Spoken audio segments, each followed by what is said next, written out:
আসসালামু আলাইকুম ওয়া রাহমাতুল্লাহ। সম্মানিত বন্ধুগণ, আপনারা সবাই কেমন আছেন? আলহামদুলিল্লাহি রাব্বিল আলামিন, ওয়াসসালাতু ওয়াসসালামু আলা রাসূলিহিল কারীম ওয়া আলা আলিহি ওয়া সাহবিহি ওয়া আহলি বাইতি আজমাইন।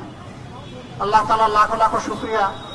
একটু আগেই আমরা বাইতুল হারাম জামে মসজিদে এশার জামাত আল্লাহ তাআলা আমাদেরকে আদায় করার তৌফিক দিয়েছেন, আলহামদুলিল্লাহ। সেখানে আমরা মুসল্লিদের দোয়া চেয়েছি, আমরা আল্লাহ তাআলার কাছে ক্ষমা প্রার্থনা করেছি এবং প্রিয় দেশের জন্য আমরা কল্যাণ কামনা করেছি। সম্মানিত বন্ধুগণ, বাংলাদেশ আমাদের প্রিয় জন্মভূমি। এখানে যুগের পর যুগ ধরে আমরা বিভিন্ন ধর্ম বর্ণের মানুষ মিলেমিশে শান্তিপূর্ণভাবে বসবাস করার চেষ্টা করছি। আল্লাহ তাআলা এই দেশটা আমাদেরকে দান করেছেন। পৃথিবীর বহু দেশে আমার যাওয়ার সুযোগ হয়েছে, কিন্তু জমিনের উপরে এত সবুজ চত্বর দুনিয়ার খুব কম দেশে আছে। বিস্তীর্ণ এলাকা মরুভূমি পাহাড়ে ভর্তি, আমাদের দেশে ওরকম নাই। যা আছে আল্লাহর নিয়ামত হিসাবে একেবারে সবুজ চাদরে ঢেকে আছে। আমাদের মাটির নিচে সম্পদ আছে, আমাদের মাটির উপরে সম্পদ আছে, আমাদের সমুদ্রে সম্পদ আছে, সমুদ্রের নিচে সম্পদ আছে, কিন্তু একটা সম্পদের অভাবে এদেশের মানুষ পুরাপুরি ভাবে শান্তি এবং সমৃদ্ধির মুখ দেখছে না। সেই সম্পদ হলো যারা দেশ পরিচালনা করেন, নেতৃত্ব দেন, তাদের মধ্যে চরিত্রের সম্পদের অভাব। আজকে এক এক করে স্বাধীনতার 54 বছর চলে গেল। এই সময়ে অনেক দল, অনেক শাসক এসেছেন। ক্ষমতায় বসার আগে সকলেই জনগণকে অনেক সুন্দর সুন্দর কথা বলে, কিন্তু ক্ষমতায় যখনই তারা বসছেন তখন তারা জনগণকে ভুলে যান। ক্ষমতায় যাওয়ার আগে বলেন, আমি রাজনীতিকে জনসভা মনে করি আর জনসভাকে ইবাদত মনে করি, কিন্তু যখনই ক্ষমতায় গেলেন তখন ইবাদতটা জিহালতে পরিবর্তন হয়ে যায়। তারা ক্ষমতায় যাওয়ার আগে একেবারে দুধের মোহর দিয়ে বাসায় দেন সমাজকে, কিন্তু ক্ষমতায় যখন যান তখন তারা জনগণের পকেটে হাত দেন। গরিব ধনী কোনো বাস বিচার নাই, সবার পকেট কাটেন। তারা সবার পকেট কাটেন, লুটতরাজ করেন, ব্যাংক লুটতরাজ করেন, ফিনান্সিয়াল সেক্টর লুটতরাজ করেন, ব্যবসা বাণিজ্যে চাঁদাবাজি করেন, সব করে দেশকে একটা অস্বস্তিকর পরিবেশের দিকে ঠেলে দেন। লুটের টাকা যেহেতু হারাম টাকা, যেহেতু অবৈধ ইনকাম, তাই দেশে এটা রাখার সাহস করে না, তখন এটা বিদেশে পাচার করে দেয়। গরিব মানুষের টাকা যারা বিদেশে পাচার করে এবং এইভাবে জনগণের সাথে ধোঁকা প্রতারণা করে, যারা জাল জালিয়াতি করে অপরাধ করে, তারা আসলে মাফ করবেন, এরা আমাদের দেশে যে সমস্ত ভাই বোনেরা পেটের তাগিদে ভিক্ষা করেন তাদের চাইতেও নিম্ন স্তরের প্রাণী। ভিক্ষা যদি কেউ পেটের জ্বালা মিটানোর জন্য করে, এটা হারাম নয়। আল্লাহর বিধানে এটাকে হালাল রাখা হয়েছে এবং সম্পদশালীদেরকে উৎসাহিত করা হয়েছে যারা গরিব তাদের দিকে সদয় দৃষ্টিতে দেখার জন্য, সদয় হাত বাড়ানোর জন্য। কিন্তু যারা নিজেদের হাত অন্যের পকেটে ঢুকাই দেয়, এটাকে আল্লাহ হারাম ঘোষণা করেছে। আমরা একটা দুর্নীতিমুক্ত বাংলাদেশ চাই। আপনারা সবাই চান? দুর্নীতি নেই কোথায়? ঘর থেকে বের হলেই দুর্নীতি শুরু হয়ে যায়। আপনি যেখানে যাবেন সেখানে দুর্নীতি, সেখানেই চাঁদাবাজি, মানুষ অতিষ্ঠ। এই জেলায় একেবারেই মানুষ এখন হাঁসফাঁস করছে। আমরা এই যন্ত্রণা থেকে দেখতে চাই যে আমাদের জাতি অচিরেই মুক্তি পাবে ইনশাআল্লাহ। আমরা দুর্নীতির বিরুদ্ধে যুদ্ধ ঘোষণা করেছি। এই দুর্নীতি সমাজটাকে নির্মূল না হওয়া পর্যন্ত আমাদেরকে কেউ থামাতে পারবে না ইনশাআল্লাহ। আমাদের এই যাত্রা অব্যাহত থাকবে। আমরা এরপরে বলেছি, বাংলাদেশের গ্রাম থেকে শুরু করে সুপ্রিম কোর্ট, কোথাও মানুষের জন্য এখন ন্যায় বিচার অবশিষ্ট নেই। আমরা বলেছি ইনশাআল্লাহ আগামীতে কোরআন এবং সুন্নাহর ভিত্তিতে সমস্ত দল, ধর্ম, জাতি, বর্ণ নির্বিশেষে সমস্ত মানুষের জন্য ন্যায় বিচার বা সামাজিক সুবিচার নিশ্চিত করা হবে ইনশাআল্লাহ।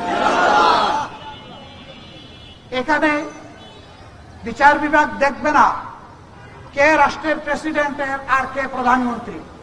অপরাধ যিনি করবেন তার অপরাধের শাস্তি তাকে বহন করতে হবে। বাট বর্তমান সমাজ ব্যবস্থা এখানে সমাজ মুখের দিকে তাকাইয়া বিচার করে, টাকার বান্ডিলের দিকে তাকাইয়া বিচার করে। সবাই না হলেও বেশিরভাগ ক্ষেত্রে আমাদের বিচার ব্যবস্থা একেবারে পচে গিয়েছে। আমরা 15.5 বছর এই বিভৎস দৃশ্য দেখে এসেছি। বলবেন এখন কি সবাই বন্ধ করে দিয়ে ফিরিস্তা হয়ে গেছে? না, এখন শুনি যে ক্ষেত্র বিশেষে রেট নাকি আরো বাড়াই গেছে। আমরা আপনাদেরকে আশ্বস্ত করতে চাই, রাষ্ট্রের সকল নাগরিক তার যোগ্যতা অনুযায়ী রাষ্ট্রের সেবা করবেন, চাকরি করবেন, ব্যবসা করবেন, উদ্যোক্তা হবেন, কিন্তু কারো দ্বারা অন্য কারো হক নষ্ট করতে দেওয়া হবে না ইনশাআল্লাহ। যার হক তার হাতে ফিরিয়ে দিতেই হবে। তিনি যে পর্যায়ের মানুষই হন, তাকে জবাবদিহিতার আওতায় আনা হবে। কেউ জবাবদিহিতার বাইরে থাকবেন না ইনশাআল্লাহ।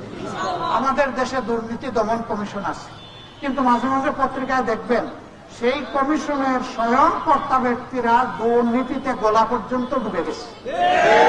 ওরে বাবা, শস্যের মধ্যেই যদি ভূত থাকে তাহলে ভূত তাড়াবে টাকা, এখানেই তো ভূত।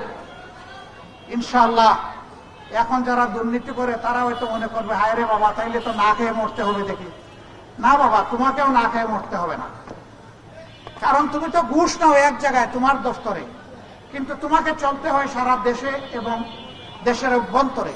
তুমি যে আরো 10টা দপ্তরে যাও, সেখানে কিন্তু তোমাকে ঘুষ দিতে হয়। তুমি যদি তোমার দপ্তরের পরিচয় দাও, বলবে স্যার ওখানে তো আপনারটা আপনি নেন, এখানে আমারটা আমারে দেন। আপনি তো সব জায়গায় দিতে বাধ্য হবেন। ফলাফল কি? দিন শেষে হালাল তরিকায় হলে যেমন আপনার চলতো, দিন শেষে দিতে দিতে আপনার তহবিল উজাড় হয়ে যাবে, আপনারা থাকবে না। তাহলে কেন এই হারামের বোঝা আপনি বহন করবেন? রাষ্ট্র আপনাকে এমন ভাবে সম্মানিত করবে যে আপনি যে চাকরিটা করবেন আপনার যোগ্যতা অনুযায়ী আপনাকে আপনার পাওনা সম্মানের সাথে হাতে তুলে দেওয়া হবে সেই যোগ্যতা মাফিক। অতএব আপনি সম্মানের সাথে আপনার পরিবার পরিজন নিয়ে সম্মানে বসবাস করবেন। কিন্তু আপনি যখন চুরি চামারি করবেন, তখন সামনে লোকজন আপনাকে বড় মাপের উচ্চ সুরে সালাম দিবে, একটু আড়ালে গেলে বলবে লোকটা বড়ই খারাপ, বদের হাড্ডি, আকন্ত দুর্নীতিবাজ। তা আপনার লাভটা কি হলো? বরঞ্চ আপনার সামনে এসে আপনাকে কুর্নিশ আর সালাম করুক আর না করুক, যদি আপনার অ্যাবসেন্সে বলে যে না এই লোকটা দেশের জন্য একটা নিয়ামত, একটা সম্পদ, আপনি তাইলে আসল নাগরিক, আপনি এই দেশের সত্যিকারের দেশপ্রেমিক নাগরিক। সম্মানিত বন্ধুগণ, ব্যবসা বাণিজ্য আমাদের ভাইয়েরা করে, বোনেরা করে, কিন্তু তাদের বোবা কান্না কেউ শুনে না। আসে আইসা হাব ভাব দেখায়, একজন বলে ইনি আমাদের বড় ভাই, এলাকার বড় ভাই। ছোট ভাইরা ট্রেনিং ট্রেনিং করে, তো দোকানে যিনি তিনি জিজ্ঞাসা করেন, ব্যবসায়ী জিজ্ঞাসা করেন, আচ্ছা আপনি বড় ভাই, বুঝলাম, আমার কি করতে হবে? কয় না, এখানে এই পোলা পাইন আমার সাথে চলে, তো এদেরকে একটু দেখে রাখতে হবে। কয়েছে ভাই আমি তো আমার ব্যবসা দেখে রাখবো, পোলা পাইন দেখবো কেমনে? বুঝেন না মিয়া, দেখার অর্থ কি? দিনে আসবে, সপ্তাহে আসবে, মাসে আসবে, হাত করে আমরা যা চাইবো তা দিয়ে দিবে। বলবে আমি গরিব একজন মানুষ, সাধারণ একজন মানুষ, স্বল্প পুঁজিতে ব্যবসা করি, আপনাকে দিলে আমার ব্যবসা চলবে কেমনে? স্পর্ধা তো আপনার কম নয়, বড় ভাইয়ের সাথে আপনি তর্ক করেন। প্রত্যেকে আসছেন, চিনেন না? এই ধরনের কথাবার্তা বলে না, ক্ষেত্র বিশেষে হাত উঠে দেয়, তার শক্তি দেখানোর জন্য, ভয়ভীতি দেখানোর জন্য। আমরা আপনাদেরকে আশ্বস্ত করছি, আল্লাহ তাআলা আপনাদের ভালোবাসায়, আপনাদের সমর্থনে, আল্লাহ তাআলার ইচ্ছায় যদি আমাদেরকে এই দেশবাসীর খেদমত করার সুযোগ দেন, আপনাদেরকে হাতে সাথে নিয়ে এই সমস্ত দুর্বৃত্তদের হাতকে অবশ করে দেওয়া হবে। ব্যবসায়ী ব্যবসায়ী জায়গায় ব্যবসা করবে, চাকরিজীবী চাকরিজীবীর জায়গায় চাকরি করবে, তারপরে বাড়তি কেউ খবরদারি করার কোন দুঃসাহস দেখাবে না ইনশাআল্লাহ। রাষ্ট্র ন্যায় এবং ইনসাফের ভিত্তির উপর দাঁড়াবে এবং রাষ্ট্র এক চোখে সবাইকে দেখবে, দুই চোখে দেখবে না। তিনি যে ধর্মের যে দলের হন না কেন। আফসোসের বিষয়, মায়েরা আমাদের মায়ের জাতি, কিন্তু এই সমাজ মাদেরকে সম্মান দিতে পারে না। আমাদের মায়েরা ঘরেও নিরাপদ না, তারা চলাচলের সময়ও নিরাপদ না, তারা কর্মস্থলেও নিরাপদ না। এমনটা কেন হবে? এমনটা হয়েছে এই কারণে যে এই ধরনের একটা দেশ যেখানে 90% মানুষ মুসলমান, কোরআনের সাথে আমাদের আচরণের কারণে এই অবস্থা হয়েছে। রাসূল সাল্লাল্লাহু আলাইহি সাল্লাম তার জীবনের শেষ লগ্নে এসে বলেছিলেন, হে বিশ্ববাসী, তোমরা সাক্ষী থাকো, আজ আমার একটি সমাজ ব্যবস্থা তোমাদেরকে উপহার দিয়ে যাচ্ছি। ইয়েমেনের রাজধানী সানা থেকে মরক্কোর রাজধানী হাজারামাউত 3,500 মাইলের ব্যবধান। একজন যুবতী একা একই রাস্তা চলবে, তার সমস্ত রূপ সৌন্দর্য এবং তার সামর্থ্য নিয়ে কোন জালিমের চোখ কাদের দিকে তুলে তাকানোর সাহস করবে না। আল্লাহ ছাড়া সে কাউকে ভয় করবে না। এই জন্য আল্লাহ রসুল তার জীবনের শেষ করতে এসে বলেছিলেন, খায়রুল কুরুনি কারনি সুম্মাল্লাযীনা ইয়ালুনাহুম সুম্মাল্লাযীনা ইয়ালুনাহুম। জগৎবাসী মনে রেখো, আমার যুগ শ্রেষ্ঠ যুগ, এমন সুশাসন আর তোমরা চোখে দেখবে না। এরপরে আমার সাহাবাদের যুগ, এরপরে তাবেঈনদের যুগ।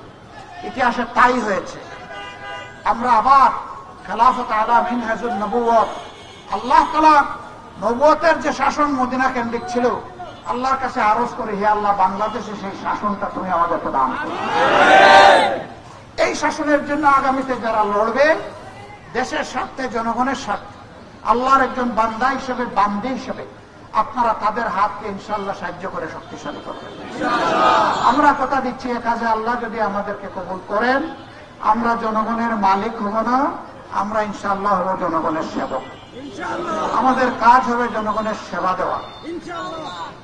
রাষ্ট্রীয় দায়িত্ব যদি আল্লাহ আমাদেরকে দেন, দায়িত্ব নেওয়ার দিনে আমাদের যে সম্পদ থাকবে, আল্লাহ তাআলাকে সাক্ষী রেখে বলছি, দায়িত্ব ছাড়ার দিন এই সম্পদে 1 ইঞ্চি বাড়বে না, বরঞ্চ এই সম্পদ কমবে। কারণ রাষ্ট্রীয় তহবিল দিয়ে সকল ইবাদত বন্দেগী সাত্তা করা যায় না, নিজের পকেটে এবং তহবিলেও হাত দিতে হয়। আল্লাহ যেন সেই তহবিলটা আমাদেরকে দান করেন। এই জনপদ একসময় শান্ত ছিল, আপনারা সাক্ষী। কেন ছিল আমি এটা বলতে যাচ্ছি না। আমরা আল্লাহর কাছে শান্তি কামনা করি। আগামীতে যারা আসলে, যে নেতৃত্ব আসলে, যে প্রতিনিধিত্ব আসলে, এই এলাকায় শান্তি আসবে, সম্মান আসবে, নিরাপত্তা নিশ্চিত হবে। আল্লাহ যেন ওই এলাকাবাসীকে সেই প্রতিনিধি, জনপ্রতিনিধি দান করেন। ওটা বাংলাদেশকেই যেন আল্লাহ তা দান করেন। আমরা বাংলাদেশকে একটা শান্তির, সম্মানের, সাম্যের বাংলাদেশ হিসাবে দেখতে চাই। এই বাংলাদেশের জাতপাতের ব্যবধানে, ধর্ম বর্ণের ব্যবধানে আমরা কোন ধরনের বৈষম্য আমরা আর দেখতে চাই না। আমরা একটা ঐক্যবদ্ধ জাতি দেখতে চাই। আল্লাহ তাআলা সেইভাবে এই দেশবাসীর সাথে আমাদেরকে কাজ করার তৌফিক দান করুন। আপনাদের সবাইকে অসংখ্য মুবারকবাদ। আপনারা মূল্যবান সময় স্যাক্রিফাইস করে এখানে এসেছেন, আমাদের কথা শুনেছেন। আমাদের এই কথাগুলো যদি ভালো লাগে, তাহলে আমাদের সালাম সহকারে প্রিয়জন, আপনজন, পরিবারের সদস্য, প্রতিবেশী, কর্মস্থলের সাথী সবাইকে আপনারা মেহরবানি করে পৌঁছে দেবেন। আল্লাহ হাফেজ। বাংলাদেশ জিন্দাবাদ। বাংলাদেশ জামাত ইসলামী জিন্দাবাদ। আসসালামু আলাইকুম ওয়া রাহমাতুল্লাহি ওয়া বারাকাতুহু।